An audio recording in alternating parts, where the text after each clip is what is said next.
Welcome to the Grit Blueprint Podcast.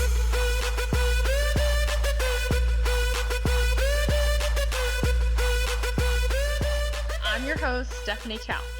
This podcast is about branding, building, and business.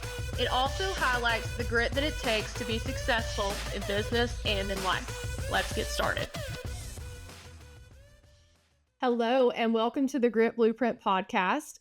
My name is Stefanie Couch, and I'm your host. I'm excited to have a guest here today. He is infamous on LinkedIn for amazing, funny videos. Andrew Brown, welcome to the podcast. Infamous. Stefanie, it is great to be here. Thanks for having me. I'm glad to get to talk to you about this because you do something I haven't seen a lot of people do. We're going to get to that in a few minutes. But I want you to tell me a little bit about who is Andrew. You are in the skilled trades arena talking about things every single day. I see you out there. But what is your background? How did you get there? How did you get into this world? And, what's your life like? What do you like to do? So it always goes back to the same date. It's September 11, 2001. I'm 23 years old, living in New York City at the time. And the planes had just hit the buildings. And like everyone else, we were shocked. And I had a friend in the building, and luckily he made it out. But I had this pit in my stomach. I'm always a doer. I always want to do something. I want to be helpful. And I got this crazy idea that I want to go down there. I want to help. And I called up a friend in Rhode Island at the time. And I said, dude, we got to go down there. We have to help. We have to do something. And he's like, we're not going anywhere near that. And I'm like, yeah, we are. So after some convincing back and forth, he shows up a couple days after, and he, in front of my doorstep, he's got a big blue truck with an American flag on the back, and he's dressed up as a tradesperson. He's got a hard hat on. He's got overalls on, and he's got a set of overalls and a hard hat for me. And I find myself now racing down the West Side Highway from checkpoint to checkpoint. And when we stop at the lights, there's people throwing in water. There's people throwing in toothbrushes because they think we're tradespeople helping down at the trade center. Yeah. And we made it through checkpoint to checkpoint. And I always feel it was divine intervention. Something was pulling us down there. And we made it down there. And now we're standing on the World Trade Center where it once stood. And the entire day, I was helping first responders. I was helping EMS and firefighters and tradespeople find survivors. And you talk about life-changing events. I was a high-tech guy. I didn't know anything about tools and equipment. I wasn't around really the skilled trades at that point. But I had a life-changing event where I was watching the tradespeople on site, and they were going into unstable structures. And then some of them didn't have the right protection on. And I just got this, oh my God, look what they're doing. And they're just putting themselves in a situation that they just want to find survivors. It was so impactful for me that after that, I quit my job in IT. And I had a good job in New York City at the time, and I put my 2 weeks notice in. And for months and months, I literally had sleepless nights. How do I get back to the skilled trades? What I saw on 9/11. And that's where I co-founded the first online tool and equipment businesses with my brother named Toolfetch. And we've been doing that about 20, 22, 23 years right now. We're still going strong. We still love the business, where we provide tools, equipment, safety products, and safety training to the skilled trades. So your plumbers, your welders, your carpenters, and other blue-collar skilled trades, which I believe really are the men and women who are building and repairing our infrastructure, bridges and tunnels and roads. And we reach them by offering one of the largest online equipment catalogs with 2 million products from 650 different vendors. So products like lifts, cement mixers, drain cleaners, products like that. That is my way to get back to the skilled trades. Stefanie, I've been doing this for 22, 23 years, talking to electricians, talking to welders, talking to plumbers, and listening to wages issue and not enough people in the trades and not getting recognition, that I was like, you know what? One day I want to turn on the camera, and I did, and I started talking about the skilled trades. And 5 videos in, I said, welding is a dying career, and we don't have enough welders coming in. We need 370,000 welders, and that video went viral, and I just haven't stopped since, and I've just been supporting and showing up every day advocating for the trades. You have such a powerful story. That September 11th story, I want to go back to that for just a second. number one, the fact that you're an action taker and you could have just watched it on TV or whatever, which a lot of people did. And that's, we didn't need a lot of people going down there that couldn't actually help because that would have been more of a hindrance. But you actually did something. And there were a lot of people after September 11th, I think, that had that kind of life change. A lot of people joined the military. But you went in and you quit this, kind of fancy tech job that I'm sure was in a nice building, and you were always, wearing nice clothes and doing all these things. And you went and did something that's totally different. And then 20 years ago to have an online business, still pretty cutting edge, pretty innovative at the time. I'm guessing, you were, like you said, one of the first ones doing this online business selling tools and equipment with Toolfetch. So you're really a pretty cutting edge, innovative person.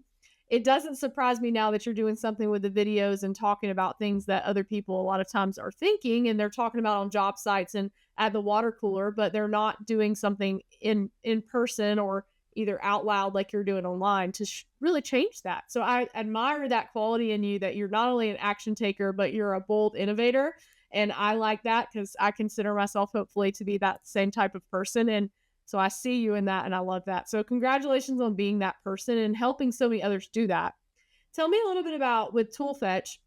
What does that look like? I mean, I know you're selling to these people online and you're servicing them. What about the safety and that education portion of the business? What are you doing there? I'm curious about that part. So we started a Toolfetch safety group. This allows us to teach OSHA 10, OSHA 30, fall protection, and other safety requirements, because that's the number one piece when it comes to skilled trades. You want to make sure that they go home to their families, that they have 10 fingers and 10 toes. That's the most important piece. Everything else, obviously, is not as important. If you don't have a good safety program in place, then you're putting your workers at risk. So we built a Toolfetch safety group that will go out and teach how to fall protection, how to OSHA 10, OSHA 30, to make sure that companies are up and up on the latest safety requirements from OSHA. And that's an initiative. I mean, for me, safety this harkens back to 9/11, what I saw on 9/11 with the PPE. And years later that a lot of people who were working on that site had issues, health-related issues. So it really impacts me deeply. So having the safety group and having boots on the ground at different sites around the country and teaching companies and individuals being safe on the job site is most important. Yeah, there's still so many construction-related industries that have high risk and high injuries. And I think that can be mitigated a lot by safety gear that fits, safety gear that's worn the right way, safety gear that's always worn, or, certain situations you don't put yourself in. And it makes me think about something I heard the other day on a job site was talking about robotics and in different types of ways that they can do, especially in these big high rises like in New York where you're at, using technology to actually mitigate some of those risks too, so that we don't have to put the people in that place. They can allow a robot to maybe turn that screw or whatever it is that they're doing. So it's really cool how that's evolving. And I think our industry is only going to keep evolving, hopefully, with tech so that we can embrace that. And it's not going to eliminate jobs because, like we've talked about, there's not enough people to even take the jobs that are even close to out there in the trades. But maybe if we can make it a little easier to recruit people based on the fact that we have some technology that can help and fill those gaps, it would be good. Yeah, you said it about AI and technology. It's not going to overtake the skilled trades anytime soon. It's you can't outsource the skilled trades. Technology is not going to take it over. ChatGPT is not going to build a home. I mean, it's just not going to happen. You need hands-on work by the people that are actually doing the hard work out there. One of the things I did see that I thought was interesting though was it was a robot, and it actually, this is at a conference I spoke at, and this guy was talking about it. It did stuff on the ledges of buildings where someone would have to be out there in like a really bad position to do this work. And so you put this rail system in with the robot, and it can go and do these holes or drill or, turn something or something small like that, where it's not quicker because obviously it's still time consuming to set up, but it's just safer. So I think that's important. And I've heard of some really cautionary tales, and I've seen lots of people. I grew up in the sticks. I did not grow up where OSHA reigned and had a lot of say. And still now sometimes I see things on job sites and it horrifies me because I'm like, that guy could just fall off that house at any second and it's just over. But I do think as things get more regulated, and they should be, it's a lot safer place for people to work in the industry if you're doing the right things. And you talked about the technology. When I was at the World of Concrete show, they were they people have to tie rebar. It used to be a manual process, and then they had rebar tires, which we sell. But there was a robot actually going and tying the rebar, because it's very you have to bend over. It's hard on your back, and it's very tedious and monotonous. Those type of tasks that construction workers do, those are the things, the monotonous tasks, the repeat tasks, where robotics can take over to do that type of work. Yeah. It's definitely helpful. But overall, you still need the power on hands-on work of the skilled trades. Sure, absolutely. Well, we met through LinkedIn. We both are LinkedIn, proprietary, like put out our information or whatever in different formats. I do a lot of copywriting and a lot of photos, which you have honed in on video. And video is something I don't see very many people doing, even on LinkedIn in general, but especially not in the construction space. So again, on that cutting edge of innovation. But I know you said you turned on the camera, five videos, and you went viral. Was that on LinkedIn where you went viral, or another platform? That was LinkedIn. Okay. That was LinkedIn. It was one of those kind of posts where you just, you look at the vanity metrics, like, wow. And then you get over the vanity metrics, and then you try to repeat it. And you're like, wait a second. Why does the next one not hit? And then you just, you get into the groove and put out content every day. Some hit, some don't. But as long as you're making impact, that's the most important. It's important to note that, I think, for people listening to this that maybe say like, hey, I've been posting, I haven't gotten any traction. Hey, I've posted 10 times and I haven't gotten many likes, or whatever it is. Those vanity metrics are hard because, it's dopamine. Like, everybody likes that, right? To be told things that you're doing are good or people enjoy it, it's making an impact. But I actually listened to a podcast the other day with Dave Ramsey, and he was talking about this, and it really hit home for me that when he got on Oprah, he thought it was going to be like some big giant change life thing. He was already pretty famous, and he's like, we sold a lot of books for about a week, and then it was like it never happened again. It just restarts. And I think that really talks about the consistency you have to have, especially in the social media world, is even if you have a viral post, most likely the next week, you're going to have to just keep posting over and over again, and just like every day.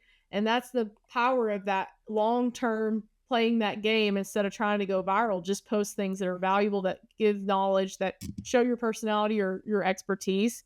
And you do that really well. You also kind of position yourself, sometimes it's funny, like kind of jokey. And then also you're saying things that are very big statistics, like welding is a dying industry.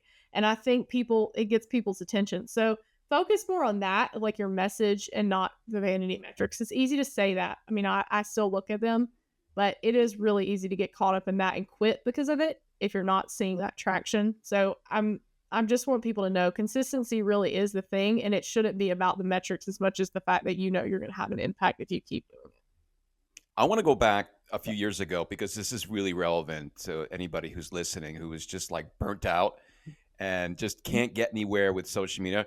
I used to do YouTube videos, and I used to put them out mostly for my own business, and some of them were infomercial, funny videos. So I kind of got comfortable slightly on video, even though that I always say this, I'm an introvert, and I sort of had a speech impediment when I was younger. I was always worried. That was always in the back of my mind. So I guess that kind of pushed me to really try to get better in front of the camera. But I remembered I used to do YouTube videos, and I had a studio down in my home. And it was like a Wednesday. I'm like, oh, no, I got to do a video. Let me go shoot the video. Let me go edit it. I was editing it. I was doing the thumbnail. I was doing the title description. And then I put it up, and then bomb. I'm like, what am I wasting my time here? I have a business to run. And this is what happens to many people out there, that they don't find a content strategy of being ahead. And this is really important. If you plan ahead, batch record, and have dedicated days to do content, that allows you to get ahead. Yeah. I fell into the trap before. I felt like I was always doing content, and I never had a plan. I never knew what topic I was going to write. I just was never a month ahead like I am now. Yeah. And that content strategy that I put in place today, I only really spend about an hour, maybe a week. Maybe I'm on some podcasts and I pull clips, or I just do batch recording, or I was speaking in Las Vegas a couple weeks ago, so I got 4 or 5 clips out of that. But as long as you know what you need to do and you put a content strategy in place, I mean, there's more to it, but otherwise you're just going to feel burnt out. I was there. So I know the pain, and I know looking at other people and say, how do they show up every day? I don't understand. Well, now I kind of figured it out with testing and trying, and it seems to work, at least for me, but it could Yeah. work for others. For sure, that's a ticket. And I tell people that, like, if you're not batching, you're just torturing yourself pretty much. And Oh. also, I feel like your content, when you're under that kind of gun or that deadline, it's not as good because you're just like, I got to get something out there. And it kind of just whatever throws out there that day. It's not thought out, like you said, with a strategy, but it just seems rushed. And then you're stressed, and nothing good happens when you're rushed and stressed and you just throw something out for the fact of having a post. And I mean, you never know what's going to happen. I have a friend at work that used to say, be scared of tomorrow, talking about like production on on doors. You don't know what's going to happen in the morning, what phone call you're going to get or distraction. But if you're a month out, then it doesn't really matter because you have a post already scheduled and you're ready to go. And then you just have to do some engagement. So great tip. And I think most of the people who, like you said, have been doing it a long time and are doing well, they are doing that. Whether it's copywriting videos, whatever they're using as their medium, even the pictures, they're bulking, like going and taking 4 or 5 shirts, at a time, going and taking some pictures, then keeping them in the file. They're not trying to take a picture every day for LinkedIn. They're doing it in bulk. And that's the secret to success. So it's really about systems, which I think is probably the whole base of every good business is systems. And I think content really is a business. I want to just touch upon the video side, because you made most people do text posts, and Yeah. not that many people do video posts. And I believe it's only 1 or 2% that really do content on LinkedIn. So there's almost about 1 billion users right on LinkedIn. It's only 1, 2% are doing content. And what's the video? 1%, less than 1%. Yeah. I really enjoy the video aspect. I just like being on camera. The hardest part for most people is just actually starting, and I think people tend to be overcritical. Mhm. How they look, how they sound. I get it. I've been there. And what are my friends going to say? What are my colleagues going to say? You have to kind of get over that. And what I did was, in the beginning stages, I would actually show people, my friends, my close friends, my family, and I got, I don't want to say criticized. It was constructive criticism, but they would give me feedback. And Yeah. if I can get full feedback from family and friends and be okay with that, then I could put it out there and let other people sort of emphasize with me. And I'm authentic. I'm just who I am on camera. Yeah. And I actually enjoy being on camera. And I'm not doing anything. I'm not thinking about, it's just, if my voice goes high, my voice goes low, it's just, I'm reacting to what I want to say. But I think people just need to first start and try to get comfortable with your voice and seeing yourself on video, because a lot of people over criticize themselves. Yeah, I totally agree with that. And it's good to think about the fact that you are judging yourself so harshly where someone else is probably going to be looking at it, number one, like, wow, this person has the guts to do this video. Or they're probably someone that you don't care about their opinion anyway. And I do think that's one thing you have to get over, and probably should just get over in life in general, but especially if you're going to put yourself out to the world, build a brand, what medium you choose to do that, is there are going to be people that just have nothing better to do in life than to send you a message or comment that your post is terrible, or you look horrible, or your voice is weird. Layla Hermosi talks a lot about that, about her voice, and she really had a issue with that. Like, she was really getting hung up on the fact that people were leaving comments like, you sound like a man, or you sound like whatever, you're on steroids. And she talks about that. Like, Alex finally said to her, well, is your voice weird? And she's like, well, kind of. And he's like, well, is it weird that they said that? She's like, I guess not. And then she just got over it. So it's all it takes. It's like, well, I mean, is this like, am I Southern? Do I sound like really Southern? Yeah, I probably do. Do some people love that? Yes. Do some people probably think she's a hick? Yes. Do I care? No. I mean, it just is what it is, right? And so once you get past that part of like, I don't care about that, it's not what I'm trying to do here is have the best voice or have the prettiest face or be the skinniest or whatever your qualm is. Everybody has something about themselves they don't like. Then you can get past that to the why of why am I doing this? So I want to talk a little bit about your why. And you obviously gave that story about September 11th, which is so powerful. And that's a huge why. But now you've moved past just a business and, which is already making a big impact and doing something, online safety training. And you are doing something else with a council that you are part of. Tell me a little bit about that. So we started STAC. It's the Skilled Trades Advisory Council, and it's made up of 8 other members. 7 of them are women, myself, another gentleman by the name of Rob Alman. And we're in retail, construction, HVAC, trades, and facilities management. So we're all sort of in the construction world in different aspects. And a lot of us, we're just scattered throughout the country. But our mission at STAC is really to combat the skilled trades labor crisis in the US and Canada. And we're really shedding the light on the essential trade jobs. Plumbers, electricians, you can do well as an electrician. You can climb the ladder of success in the trades. You can make 6 figures. You can make something of yourself. That we are pushing against sort of the old adage that it's dirty, it's dusty, it's for the bad kids. If you get bad grades, you can always be in the trades, and that's a bunch of BS. And that's what we're trying to fight against. We are uniting in industry, and it's all about working with other organizations, nonprofits, causes, individuals, and sort of raising the bar across the way. We are a 501c3 nonprofit pending. When we are approved, we'll start the fundraising side. We'll start to do scholarships and then give to other organizations. So we're really making an impact in a very short period of time. My counterpart, Rob Alman, is actually interviewing Mike Rowe. I don't know if you know Mike Rowe of Dirty Jobs, in front of thousands of people. And I'll be in Nashville in a couple of weeks to see that. STAC will be in front and center with Mike Rowe on stage. So it's really exciting for us. It'll be a national push. So there's a lot of good things coming down the pipeline with STAC. So we're really excited about it. What event is that going to be happening at, just in case someone happens to be there? It's the Connex show. Okay. It's the facilities management show in Nashville.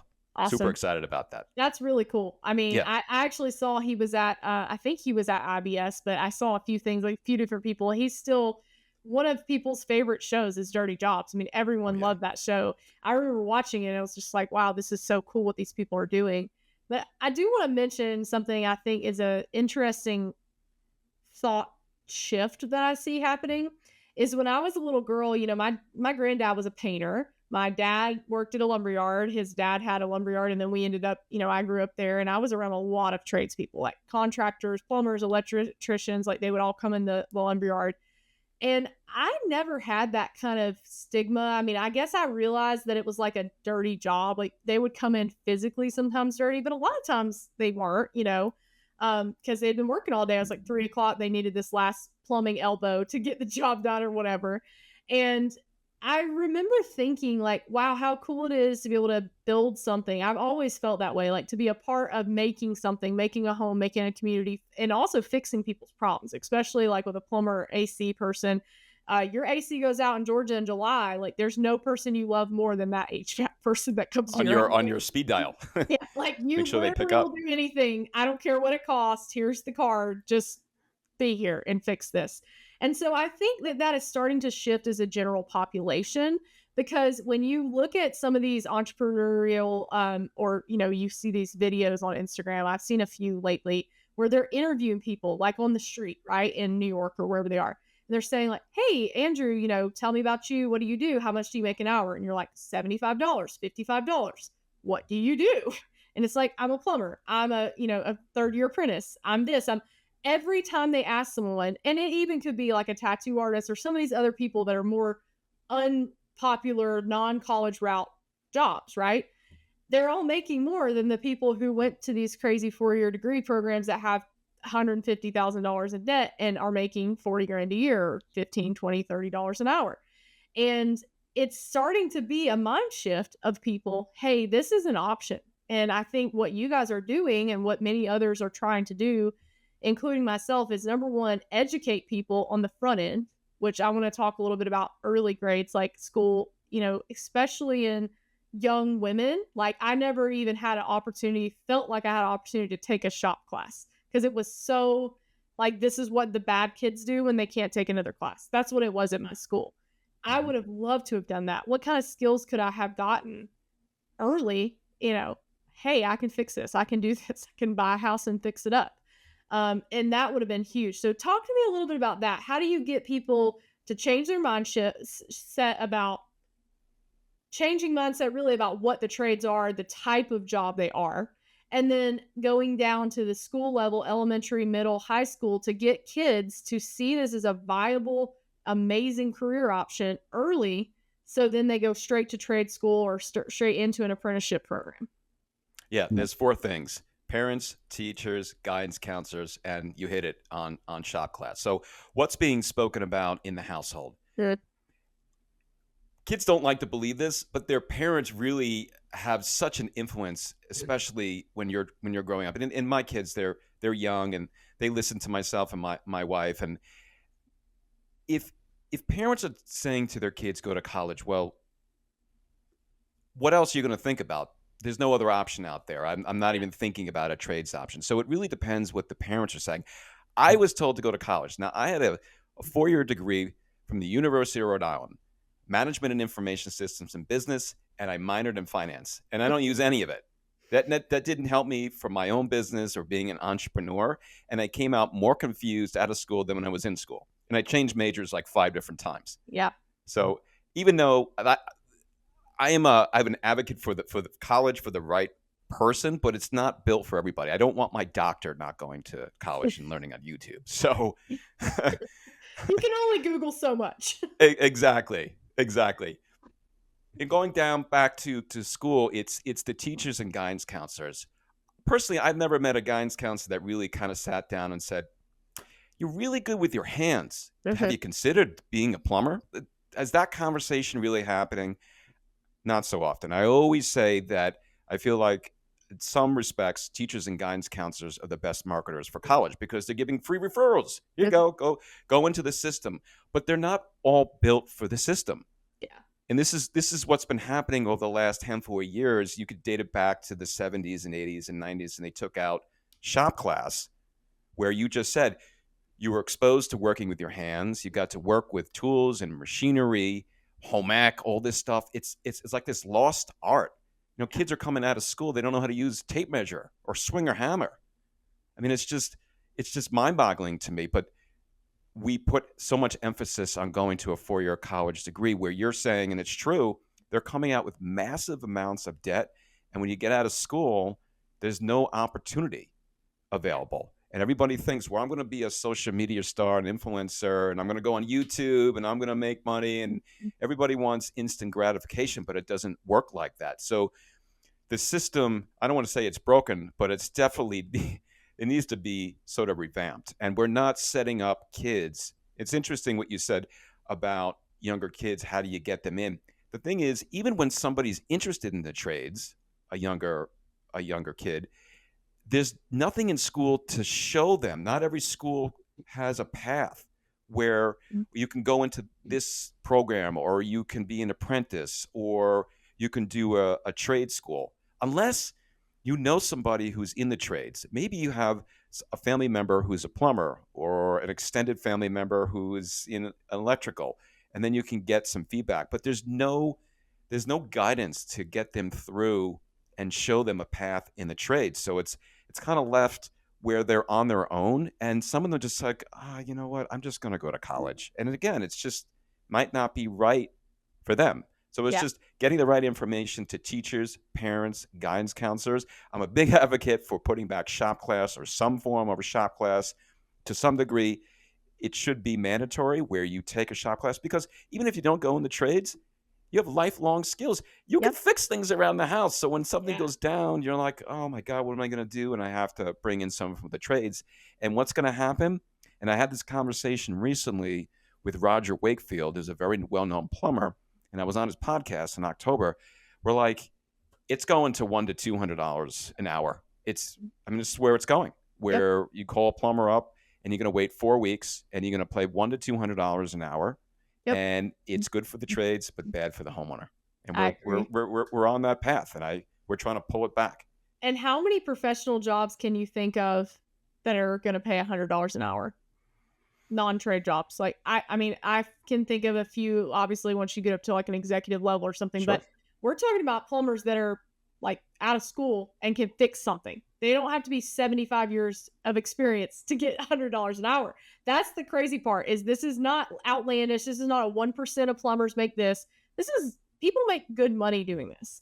And two things I want to go back to. First question I want to ask you. I saw, actually, one of the first things I saw of yours was a tape measure video on LinkedIn. It caught my eye because I think it's funny that the average human doesn't understand or know how to use or read a tape measure. And then you're like, hey, I have these old YouTube videos. So I went back and watched one of them, which was awesome. How many percentage of the world in US people do you think actually understand how to read a tape measure? Like 5% maybe? I don't know what the percentage is. I'm sure we can Google it, but I'm sure it's not. We're going to be shocked about that number, but it's not a requirement. But no. You use tape measures you got to measure a ton of things. And if you don't know how to do, you don't know what you're looking at. And it's funny, when I did that video, which is funny that you brought that up years ago, there's so many things that a tape measure has that most people don't even know it exists, which was really funny. So people would reach out to me like, wow. I will give you credit. I learned some stuff from that. There were a few things I was like, I didn't realize, this black dot equals this. I didn't realize that. And I think there should be more of that. So I may do a tape measure video, say inspired by Andrew Brown, in my future somewhere, because I do think, especially not to go always back to the women point, because I think there's a lot of men that don't understand, but I don't think a lot of women are going to be brave enough to say, well, what does that mean? Or I don't understand this, or where's this? One thing I will laugh about myself is I remember in high school when I was in math class, was like, I am never going to freaking use these fractions. Like, I don't need to know that 7/8 equals 0.875. I don't need to know all this stuff, And then enter Stefanie Couch selling drawers every day, where 1/16 of an inch matters. And you have to know that, an eighth of an inch equals 0.125. And I used that every single stinking day. And every time I would look at that fractions chart, I would kind of laugh at myself like, that stupid math teacher. She was right. But you never know what you're going to need in life. And so if you have these little sprinklings of shop class or reading a tape measure, things like that, what if that turns out to be one of your most valuable skills later and you just never know? What if you love it and that's your zone of genius? So I would ask that anyone that's listening to this podcast that has young kids, teenagers, at least have a conversation, at least open up the door. And if you're already in the construction world, that might be something that's easier for you to do. But if someone's listening to this that doesn't think of themselves as in the trades, in the construction space, the building materials industry, why not explore that with your children, your nephew, your niece, your, whoever you're talking to at schools, because it is such a big, valuable thing that, number one, AI is probably not going to replace. Number two, there's already a giant labor gap we need to fill. And number three, there's a huge pool of retiring people that are in the trades or in the building materials industry that are going to be retiring in the next 3 to 4 years. I've heard 1 in 4 in a latest study I heard in the next 5 years. So that is huge, like giant gaps. That means you can always find a job. So it's something to consider. Big numbers there. They said for years that robots will take over the skilled trades, but fast forward today, AI is coming for your white collar job. Yeah. And it's true. Yeah. It's reverse. Yeah, when you start to think about, I'm pretty versed on AI. I use it a lot, and I don't write my copy on LinkedIn with AI. Everybody always asks me that. I do that myself, but I use it in a lot of other things. And when I think about the version that's here, it's Chat GPT 4. Mm-hmm. They're coming out with 5, which I've heard is supposed to be coming out this summer. They just released that, and they say it's like leap years ahead of Chat GPT 4. This is 2 years in. So in 5 years, 10 years, where is it going to be? It is going to come for your white collar jobs, like you just said. It's only going to continue. So you better pony up and get some skills that a robot can't replace.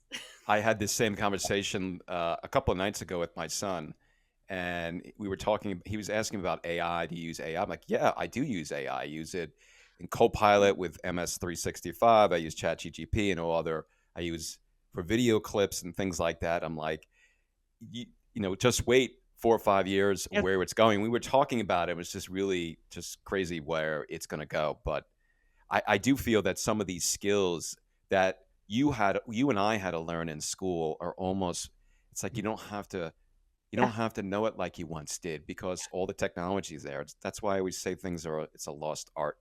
Yeah, it's kind of like cursive, right? I mean, how much do Yeah. you use cursive in your real life? But yeah, I spent a lot of time writing on those little dotted line letters in fourth grade or whenever we had to learn Sure. it. But I mean, I don't even think Yeah. they do that in school. And AI is going to take over everything. And as far as that goes with research, and I mean, and they're actually, one thing that AI does that I hate is it makes stuff up, right? It's the phantom facts or whatever they call it. And I actually read that in that Chat GPT 5 that problem they think is going to be a lot lessened and that they do believe that's solvable. So they'll basically have it like fact check itself and it won't give you stuff.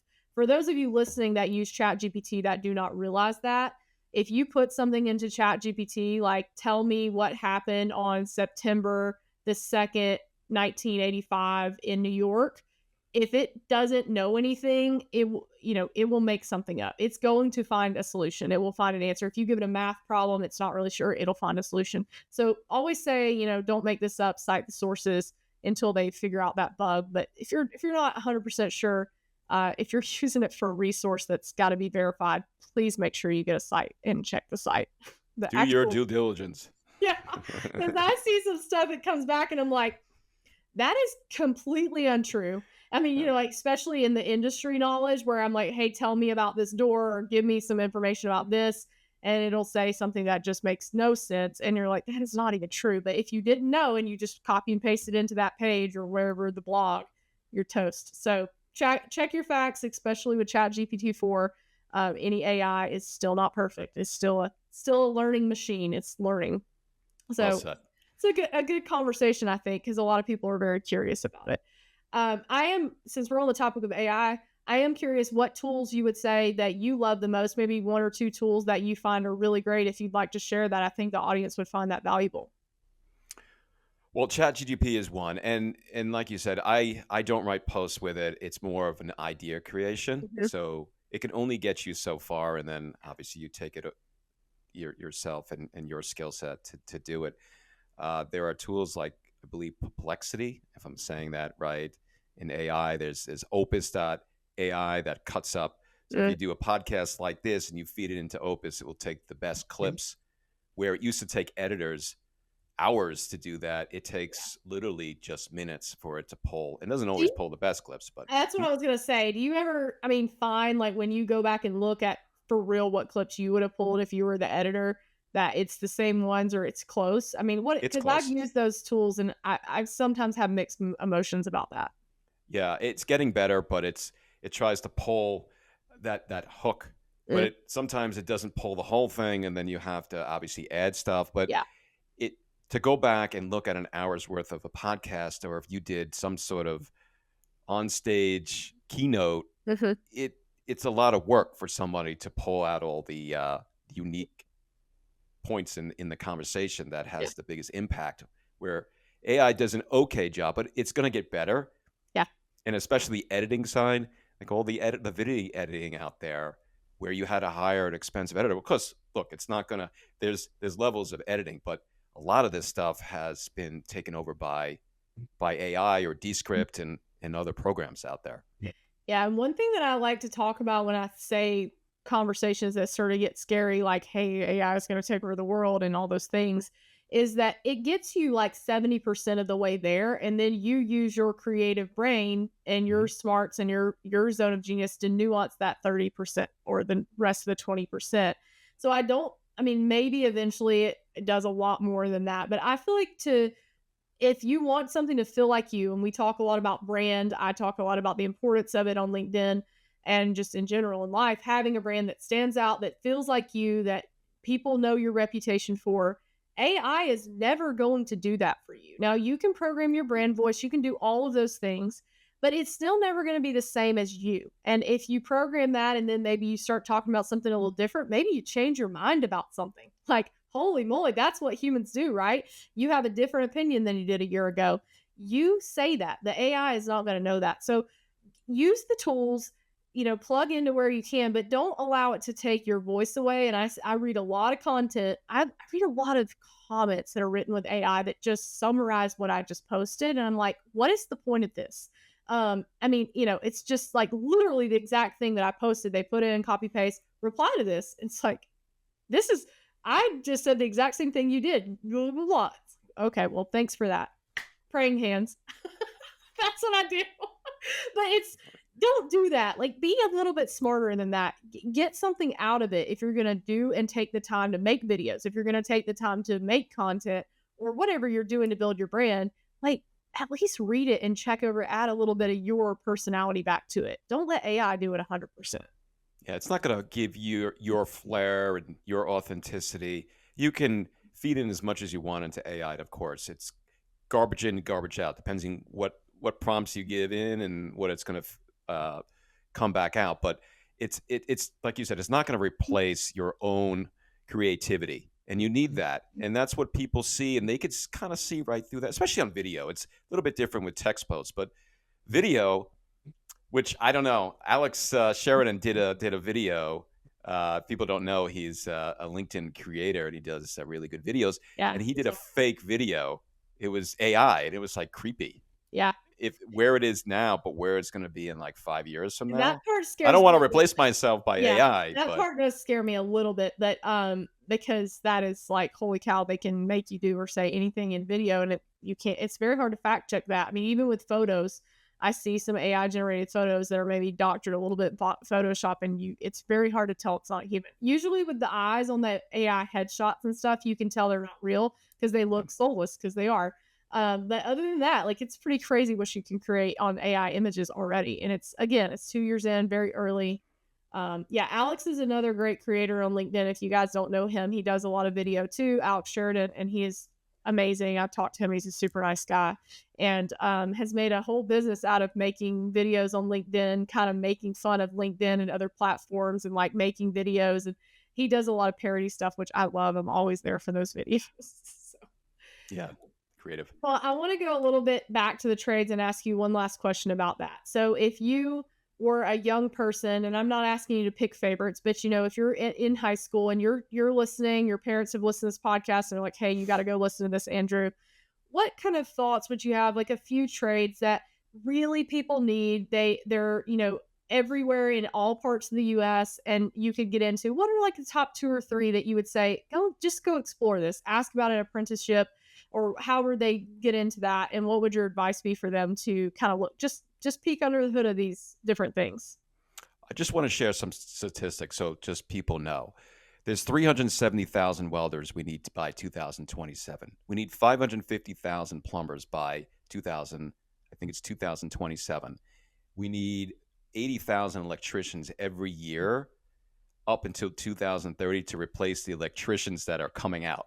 And you just compound that by every other trade. The opportunities are there. So you need to figure out exactly what you want.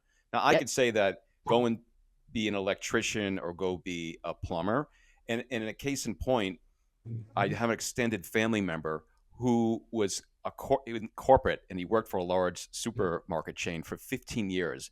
And now he's in his mid-30s, and he wants to be an electrician. And you know what? He quit his job in corporate.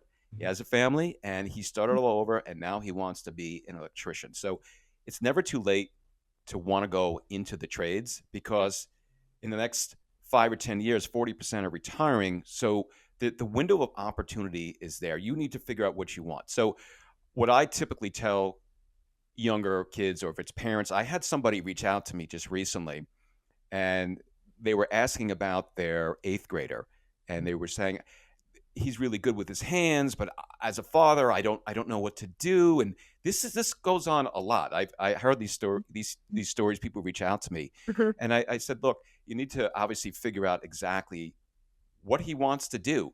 So there is a website called Skill Point.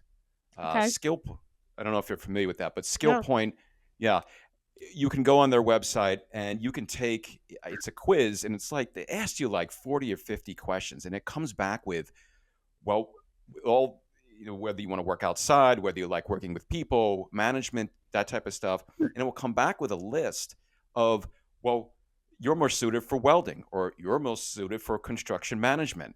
And that's where you start to go down and say, oh, okay, maybe I do want to be a welder. Now what's the next step?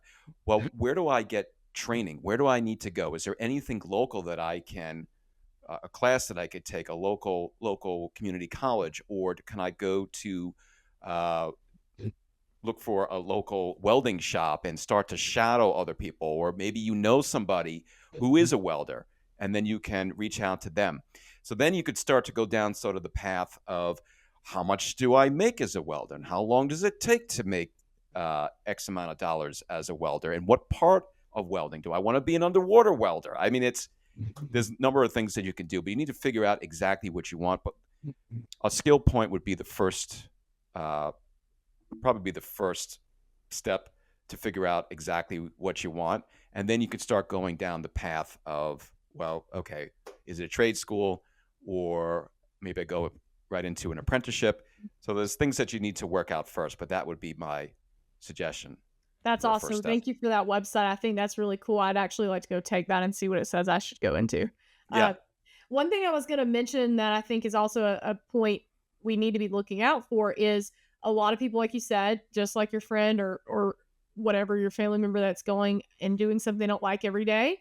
They maybe want to change careers, want a total reversal of from corporate, like from you doing IT to now selling tools and having this amazing online business. If you are someone who wants to do something different, and you also have dreams of entrepreneurship, there are a lot. And Cody Sanchez, another creator online, talks a ton about this, of what we call boring businesses, like these plumbing businesses that maybe aren't illustrious and in a big tower somewhere in downtown where you're working in a suit every day. These businesses are highly profitable. They've been around for a long time, and they have aging owners who want to retire and sell the business. And there are not enough people to buy these businesses, that these businesses will close. They will not have an owner. They will not go on. You can do creative financing with a lot of these, and I'm not going to get into like all that stuff. She talks about it a ton, but there are so many opportunities that if you are someone that's a millennial or Gen X or whoever you are that wants an opportunity to change your life from a job you don't like, maybe you really want ownership over something, you need to think about this as an option, because a business like this has already gone through the hardships, hopefully, of the startup costs. They probably already have crews. They have all these things.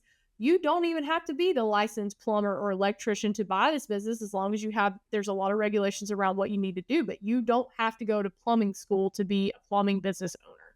So think about these options, because you're not stuck.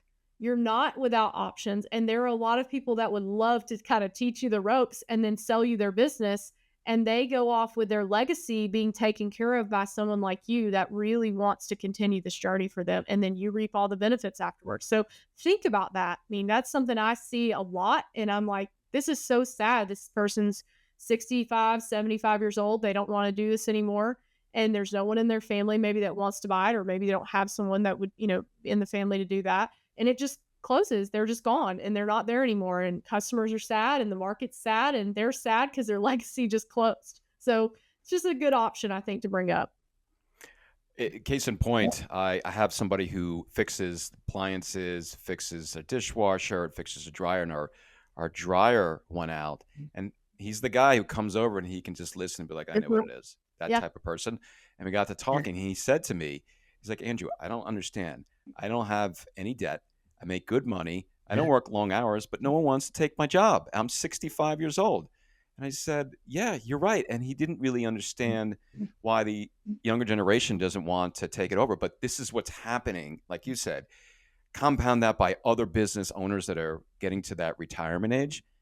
It's a lost art. What happens? Who's going to fix all the appliances? Who takes it over? They're just going to go to the junkyard, and it's going to be a $15 part with a $100 service fee that becomes a new $1,200 dishwasher. That's what it's going to be. This is why I advocate. This is why I bang the drum every single day and show up for the trades. Yeah, there's not enough people talking about it, and I think what you're doing is so important. I want to close with one last question. I ask everyone this. This podcast is called The Grit Blueprint, and the word grit means a lot to me personally, and I think it's something that's meant a lot to me in kind of my whole career. What does that word mean to you? What does grit mean, and how have you used it to be successful in your life? I commit, I show up, and then I work my ass off. That's what grit means to me. That's Being all. a doer and just keep doing it for the long term. I don't look at it as instant gratification. I'm not going to build muscles in a couple months. It's going to take me years. Just like your career, it's going to take time.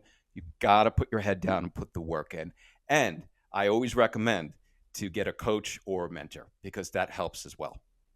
Yeah, that's so good. Commitment is, you can do something really well for a short amount of time and it not amount to much. But if you commit and you do even a pretty good job for a long time, it's going to amount to something. And I think that is truly a great definition of it. So thank you for sharing that with me. Well, I'm so excited that you came on the podcast. I really enjoyed this conversation. We have a lot in common, obviously, and have a lot of passions that we both really assimilate with. And I just appreciate all the work that you're doing. So if you are not connected to Andrew Brown on LinkedIn, he posts all the time. He's out there doing amazing things. If you don't know about the Skilled Trades Advisory Council and you'd like to be involved with that, check them out. And I really appreciate your conversation. Thank you so much for being on the Grit Blueprint. Thank you, Stefanie.